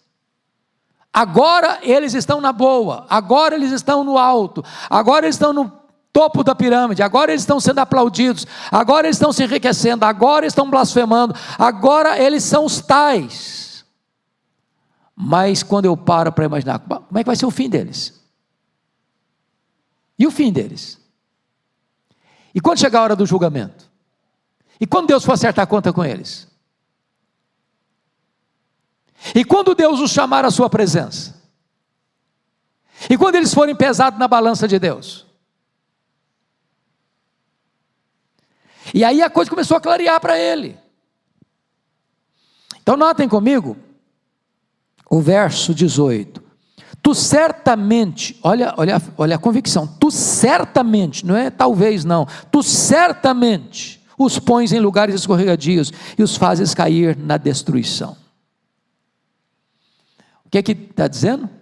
É que o cara que começa a zombar de Deus, Deus coloca uma espécie de oportunidade para ele, e ele vai cair na destruição.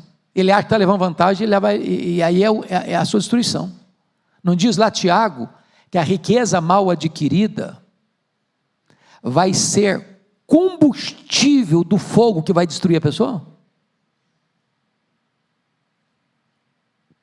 Pense comigo nessa triste situação de corrupção galopante no Brasil, em todos os setores da sociedade, e a pessoa acha que está levando vantagem, mas na verdade aquela riqueza que ela acumulou desonestamente, surrupiando, seja do erário público, seja de bens particulares de alguém para se enriquecer, aquilo vai ser a sua destruição. Deus coloca a destruição no caminho delas. Olha comigo o versículo 19, como ficam de súbito assolados, totalmente aniquilados de terror. Veja bem que ele estava em paz, não é isso que ele estava dizendo? Está sereno, está seguro, está tranquilo. Até quando ele vai ficar tranquilo? Até quando vai ficar tudo bem com ele? Vai chegar uma hora que essa tranquilidade dele vai acabar. E se não acabar enquanto aqui caminhar, certamente vai acabar no dia do juízo. Quando o Senhor vai dizer para ele: apartai-vos de mim, vós os que praticais a iniquidade, para o fogo eterno, preparado para o diabo e seus anjos, e não haverá quem recorrer, e não haverá bajulador que vai ajudar. Mas tem mais. Por favor, note comigo a figura do verso 20. Como ao sonho quando se acorda, assim, ó Senhor, ao despertares, desprezarás a imagem deles. Ele está usando uma figura de linguagem, como se Deus estivesse o quê agora? Dormindo. Porque essa é a pergunta da sociedade: por que que o camarada faz e acontece, faz e acontece, faz e acontece, faz e acontece, não acontece nada com ele? Por que que ele consegue subornar uma testemunha, subornar um juiz, subornar uma corte, subornar aqui, subornar ali, e ele escapa de tudo, ele escapa de todos? Onde está Deus? Parece que Deus está dormindo. Essa é a linguagem. E a Bíblia usa muito essa linguagem, como se Deus estivesse dormindo, como se Deus não estivesse olhando, como se Deus estivesse percebendo. E ele diz que haverá um momento em que Deus vai acordar. Não é que Deus dorme, não, Deus não dorme. Não dormita nem dorme o guarda de Israel. A linguagem é que parece que tem hora que Deus não acerta as contas na hora. É isso mesmo, Deus nem sempre acerta as contas na hora. Deus não castiga o pecador, acabou de pecar, tem castigo. Aí o cara, eu falei: epa, que é isso? Deus dá corda para o cara. Mas quando Deus levantar, aí está perdido. Aí não tem a quem recorrer. Aí não tem ninguém que os livre. Essa é a linguagem de Asaf aqui.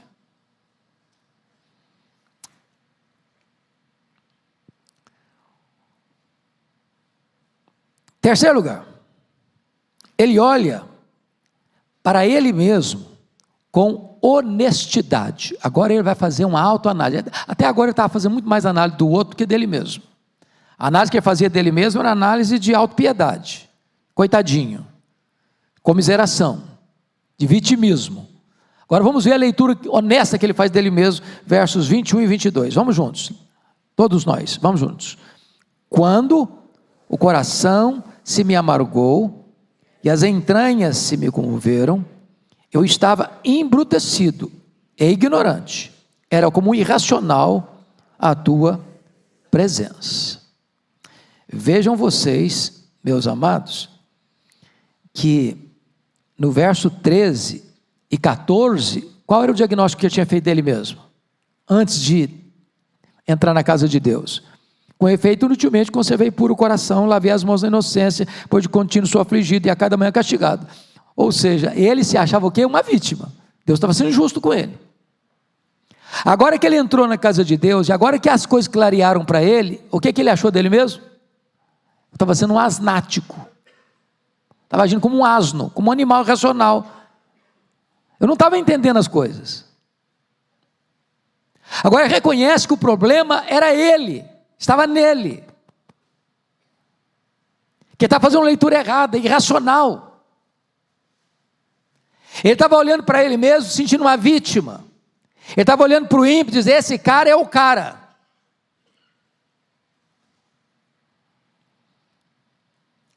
Quantas vezes, meus irmãos, a gente também corre o risco de agir como um tolo, pensar como um tolo. E a gente precisa da luz da palavra de Deus, para ter clareza, para ter discernimento. Para chegar e dizer: meu Deus, o que eu estava pensando, o que eu quase cheguei a falar, o caminho que eu quase escorreguei e caí, eu estava agindo como um doido, como um desprovido de entendimento, de inteligência, de racionalidade. Eu estava embrutecido. Mas agora vem o último ponto. É que ele abriu os olhos da fé para entender o que é a graça de Deus em sua vida, nos versos 23 a 26. Vamos juntos então, por gentileza. 23 a 26. Todavia, estou sempre contigo. Tu me seguras pela minha mão direita. Tu me guias com o teu conselho, depois me recebes na glória. Quem mais tenho eu no céu? Não há outro em quem eu me compraza na terra. Ainda que a minha carne e o meu coração desfaleçam, Deus é a fortaleza do meu coração e a minha herança para sempre. Eu destaco 4 coisas da graça de Deus aqui. Primeiro, Asaf descobriu a graça salvadora de Deus. Preste atenção no verso 23, que tem aí uma conjunção adversativa. Todavia, estou sempre contigo. Estar na presença de Deus, ter comunhão com Deus, conhecer a Deus, é a própria essência da salvação, é a própria essência da vida eterna. Pode ter certeza disso, Deus está sempre com você. Ele não abandona você. Ele não rejeita você. Ele não desampara você. Ele é o Deus da sua salvação. Seja você um homem rico, seja você um homem pobre, seja você uma mulher próspera, seja você uma mulher que está passando uma luta financeira, seja você uma pessoa que tem uma saúde extraordinária, seja você uma pessoa que está enferma, seja você uma pessoa que está vivendo um momento de grande bonança ou um momento de grande provação, Deus está com você. Segundo, Asaf descobriu a graça restringente de Deus. No verso 23 ele vai dizer o seguinte: tu me seguras pela minha mão direita. Eu acho isso maravilhoso, irmãos. Sabe por quê?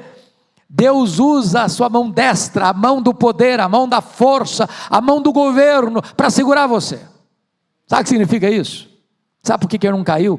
Quase me resvalaram os pés, mas não resvalaram. Quem o segurou para não resvalar? Deus.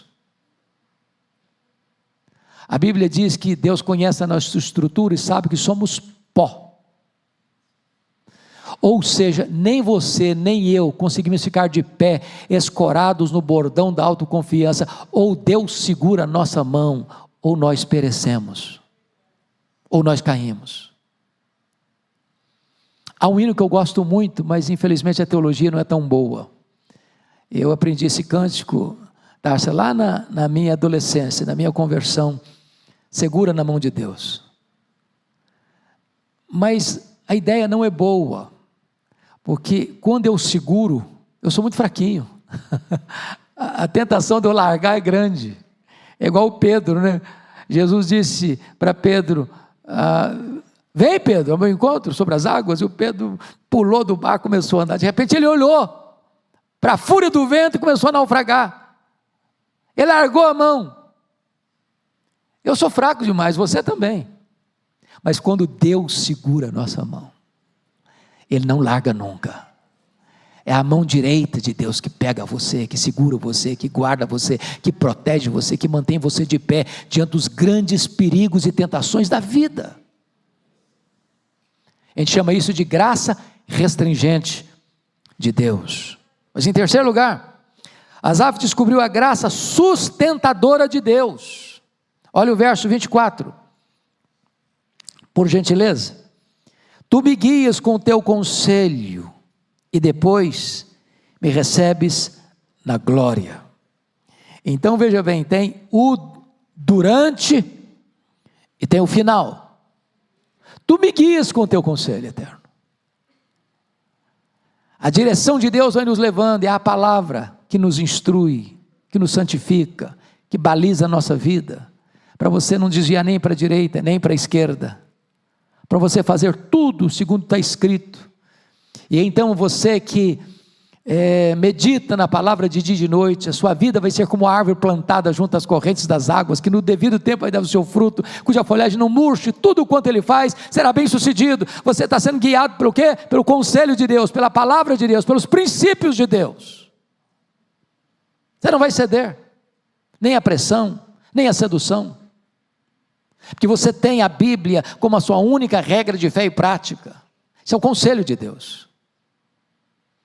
Irmãos, isso é tão importante hoje, porque a sociedade hoje está querendo impor sua nova visão, sua nova cosmovisão.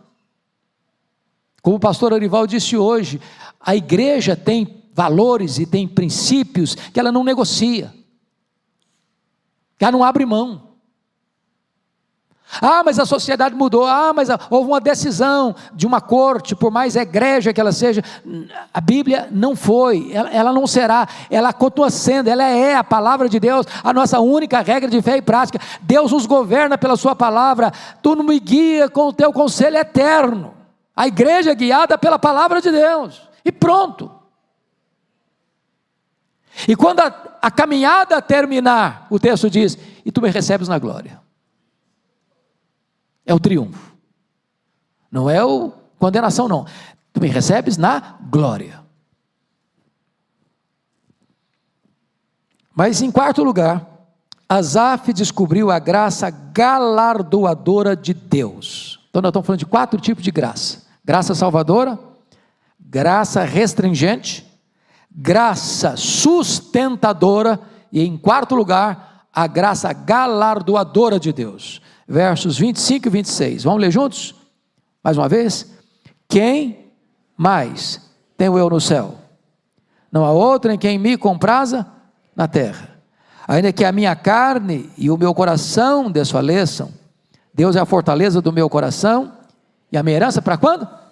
Para sempre. Então qual é a riqueza de Asaf? Deus. Qual é a herança de Asaf? Deus. Qual o tesouro que vai ter no céu? Deus.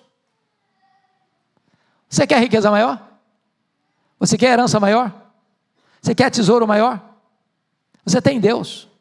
Você tem o seu Filho. Você tem Jesus. Então me permita ilustrar isso para vocês compreenderem melhor. Eu acho que eu já contei num dado momento essa ilustração aqui. Havia um homem muito rico na Europa, e esse homem, amante da arte, investiu a maior parte da sua riqueza em obras de arte dos maiores pintores da Europa. Ele tinha uma galeria selecionadíssima, quadros famosíssimos. E ele tinha um único filho, que era o herdeiro de toda a riqueza dele. Um dia esse filho dele foi fazer uma viagem com um colega, e nessa viagem esse filho sofreu um acidente e morreu. O colega, longe de casa, querendo, de certa forma, consolar o pai, porque não dava nem para resgatar o corpo para um funeral na época, não tinha todos os preparativos que se tem hoje, resolveu, mesmo não sendo um artista de nome e renome, fazer breves esboços do rosto do filho, um quadro simples, sem arte. Mandou botar uma moldura bonita e mandou para o pai enlutado. E o pai então, já no final da sua jornada, coração partido de dor, resolve fazer um testamento, dizendo para o seu administrador, para o seu mordomo, que após a sua morte, ele deveria fazer um grande leilão, com todas as suas obras de arte, e doar, porventura, o resultado de tudo isso, para a obra de caridade. E fez o testamento. Ele foi a óbito, em tempo oportuno o administrador faz o grande leilão, convocando as pessoas mais amantes da arte, as pessoas mais aquinhoadas, para disputar ali aquelas obras de arte. E então, num salão muito nobre, muito bonito, muito rico, muito pomposo, as pessoas mais ricas e as mais amantes da arte estavam lá para comprar os quadros, seriam leiloados. Mas curiosamente, quando o administrador vai fazer o leilão, o primeiro quadro que ele bota para ser leiloado foi o quadro do filho. Não tinha valor nenhum, não tinha arte nenhuma, não tinha beleza nenhuma, não tinha assinatura de nenhum artista. E o pessoal ficou muito decepcionado. E ninguém queria fazer oferta nenhuma, inclusive. Lá pelas tantas, um cidadão levantou-se e fez a oferta e comprou o quadro. O quadro do filho, que o colega tinha feito. E quando ele comprou o quadro do filho, o administrador disse assim: está encerrado o leilão. Todos protestaram, falaram: que negócio é esse? Nós fomos chamados aqui, fomos convocados aqui, como está encerrado o leilão? Está encerrado o leilão, porque faz parte do testamento. Quem tem o Filho tem tudo, é dono de tudo. Está escrito lá em João: quem tem o Filho tem a vida. Se você tem Jesus, você tem tudo. Tudo é seu. Tudo é seu. Você tem o dono de tudo. Ele, Deus, o Filho, é o seu, é a sua herança, é a sua riqueza, eternamente. É isso que ele está dizendo. Mas notem comigo, no versículo 26, ainda que minha carne e meu coração desfaleçam, Deus é a fortaleza do meu coração e minha herança para sempre. Ou seja, não importa se aqui no mundo, entre o berço e a sepultura, eu vou ter problema, vou ter luta, vou ter enfermidade, vou ter pobreza, vou ter aflição, vou ter isso, vou ter aquilo, não importa, ainda que meu coração desfaleça. Isso não muda a verdade eterna de que Deus é a minha herança, a minha riqueza para sempre. Então quem é feliz na verdade? Quem é rico na verdade? É o crente, que tem Deus como sua herança, que tem aqui a graça salvadora, a graça restringente, a graça sustentadora, a graça galardoadora. Mas vamos à conclusão, nos versos 27 e 28. Vamos ler juntos a conclusão do Salmo? Os que se afastam de ti, eis que perecem. Tu destróis todos os que são fiéis para contigo. Quanto a mim, bom é estar junto a Deus. No Senhor Deus foi o meu refúgio, para proclamar todos os seus feitos. Ele começa o salmo dizendo: eu quase resvalei os pés. Eu invejei o ímpio, a prosperidade dele. Eu achei que o ímpio estava na vantagem, e eu estava em desvantagem. Toda manhã castigado, toda manhã afligido. Achei por um momento que tinha sido em vão eu ter conservado a minha vida limpa, pura, santa, piedosa. Mas agora eu fiquei esclarecido. Agora eu percebi que a realidade é outra. Agora eu percebi que a vantagem do ímpio é muito pequena e muito limitada e muito temporária, mas a minha herança, a minha riqueza, a minha segurança é eterna. O ímpio vai perecer, mas eu, quanto a mim, é bom demais estar junto a Deus, bom demais, pois no Senhor eu ponho o meu refúgio, para fazer o quê? Proclamar todos os seus feitos. Agora eu não acho que Deus é injusto, mas não, agora eu acho que Deus é bom, e assim que ele conclui, como disse lá no começo, no versículo 1, ele começa com a conclusão. Vamos ler juntos com voz bem clara e eloquente o verso primeiro? Com efeito, Deus é bom para com Israel. Para com quem? Para com os de coração limpo. Você está convencido disso, que Deus é bom? Então vamos ficar em pé e vamos orar.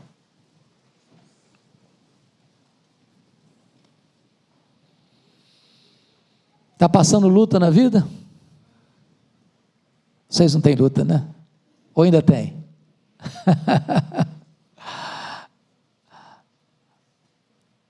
Mas Deus é bom. E a herança que você tem é eterna. E a herança que você tem, nenhum ouro da terra pode comprar. E você a recebeu de graça. Você foi alvo da graça de Deus.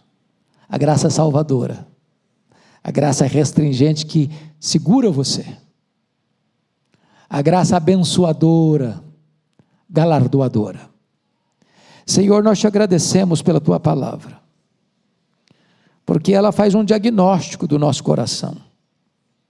Ela abre as nossas entranhas e expõe os dilemas que enfrentamos na janela da tentação.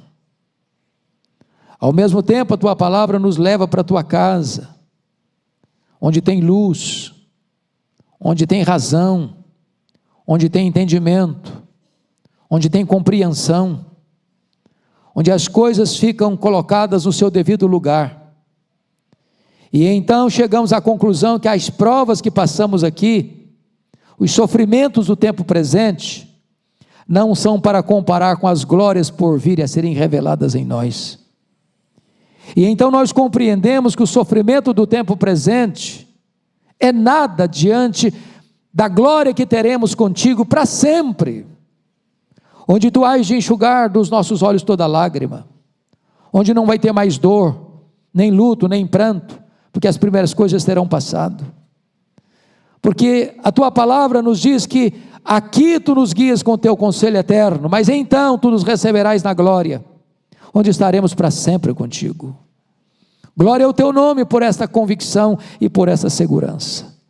Pedimos-te, Deus, que tu consoles o coração do teu povo aqui reunido, de todos quantos acompanham esta ministração da tua palavra, para que sejamos fortalecidos na fé e nos alegremos em ti, proclamando os teus feitos e gritando com todas as forças da nossa alma: com efeito, o Senhor é bom, o Senhor é bom, o Senhor é bom. Louvado seja o teu nome, em nome de Jesus, amém.